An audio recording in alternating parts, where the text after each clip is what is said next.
So most entrepreneurs are really good at delegating. They just delegate the wrong direction, which means they end up doing everybody else's work. Yeah, you caught me off guard when we were talking about this earlier. I was like, Yeah. huh? What? Yeah. Well, and you'd ask me like, why do they end up there? Why does that feel normal?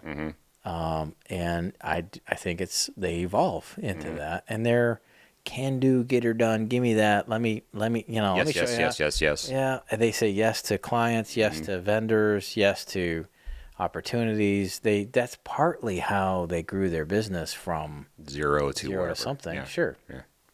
And that attitude of I would say, like a I'm going to do this. I'm going to get it done. Like that work ethic, it can't stop me kind of work ethic.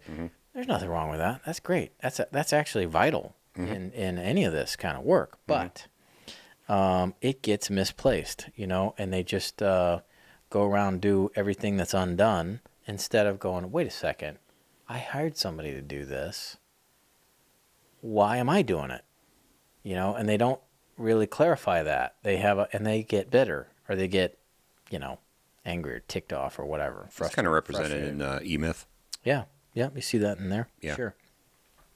So delegation, we're going to kind of cover a couple of no-brainers about how to delegate and create accountability.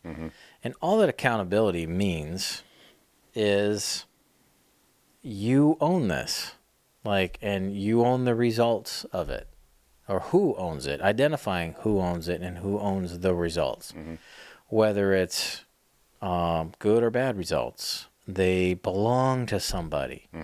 And so we've got to kind of say, well, what are the roles in the first place? So that's kind of the first step, is kind of setting out and saying, hey, you do this and I'll do this. And a lot of times owners and operators they fail right there.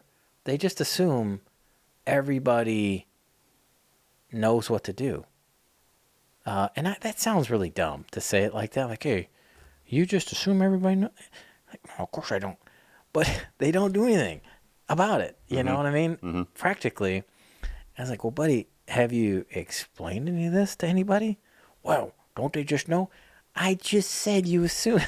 Right. Well, let's look up what assume means. It's like you hire somebody and you talk to them for 10 minutes, 15 minutes. Like, okay, there you go. That's right.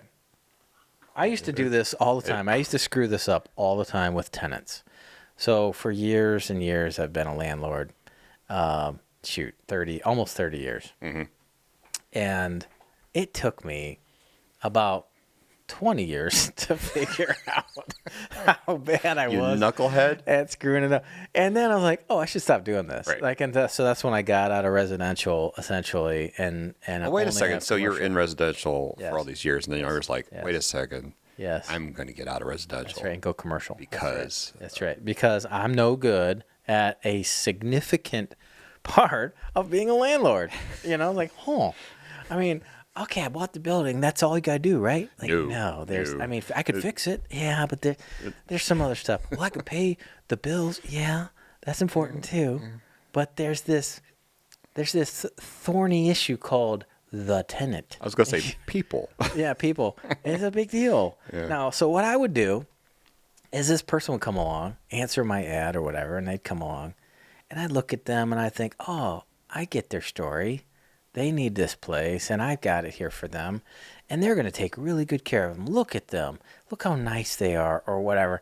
And I would just read into it, and I think, oh, they see this property the way I see it. And they respect it. They respect all my hard work, and they're looking at this kitchen and this bathroom and this thing I remodeled, and they're like, yeah, this is really cool. And I'm explaining to them, hey, here's how hard I worked to get this to this place. And I'm just assuming they're going to treat it the way I did.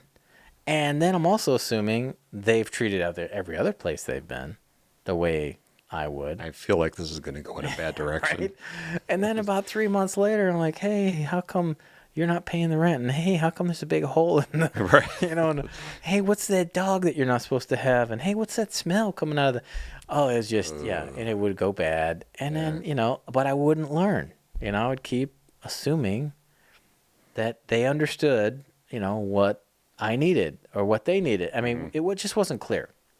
So that's the first step, is really to say, all right, here's my job and here's your job. And I would start, so eventually I got into a much bigger situation where there were 72 units. Yeah. So I got to practice this a lot. You know what I mean? I got better at it. Where you were like telling the tenants, hey, this is what you're responsible for. That's right. And this is what I'm responsible for. That's right. Exactly. I said, so you pay the rent. That's your job on time. And don't break anything, on purpose. I mean, accidents happen, all that. Right. And that's your job. And my job is to fix the place and keep the water on and the heat on and all that and keep it from leaking. And I'll do my job and you do your job and we'll be fine. But if I stop doing my job, well, then you can move out. You've got that option. And if you stop doing your job, well, I'll have you move out. That's my option. Like, so as long as, so we're clear, like you got your, yeah. And sometimes I'd whiteboard it, because I just was like, and they'd see this little picture. I'm like, hey, this is you. And I had a little stick figure. This is you. And this is money. All right. And this is me with the wrench and I'm fixing, and it was like so dorky. Wow. But it created crystal clarity. And those folks, well, the folks who are like, oh, shoot, they didn't rent the place. They're like, hey, I'll get back with you. And they would say, we're coming back tomorrow with the money, and they'd never show up. Kind of sniffed them out. Oh, yeah. Yeah. It sniffed a bunch of them out. Yeah. So anyway, that's the first step here, is to not drop the ball on explaining your job as the leader. So you say, I am going to do this and this, or I own these results, or I will own these roles, and explain that to the potential hire, for example. So I would say, as let's say you're the general manager, visionary, CEO. I don't know. There's so many different ways to kind of bucket that, but say, okay, so as the CEO, I'm going to attract great people to this organization. That's my job. And anytime, and we'll say Bob, I'm using Bob again today. Hey, and so Bob, anytime you see that we are not attracting great people to this organization, you can come to me and say, dude, I thought that was your job. Because I want to be held accountable. I want you to know, Bob, that that's my job. That if we don't have a great flow of talent coming into this organization, I mailed it in. Now, Bob, your job is, it might be to manage these people that I bring in. I'll bring them in and you manage them. Or it might be, I'll bring in the clients, I'll set the expectations, and you deliver on those expectations. So creating crystal clarity right at the beginning with both sets of roles. And you may pull in all kinds of other roles. Let's say you have a company with 30 employees. Well, there's a lot of seats. That's a lot of jobs. That's a lot of roles. And some are crossing over, and some, you might have 15 people doing the same thing or something like that. Or similar things. But it's important to kind of say, here's how work flows through our organization. And here, this guy owns that, and this gal owns this, and this gal over here owns that. And the seat that we want you to sit in is right here. And this is what it looks like. So that's the first step, is to make sure they understand what you're asking them to do, and they understand what you're doing. That's a big deal.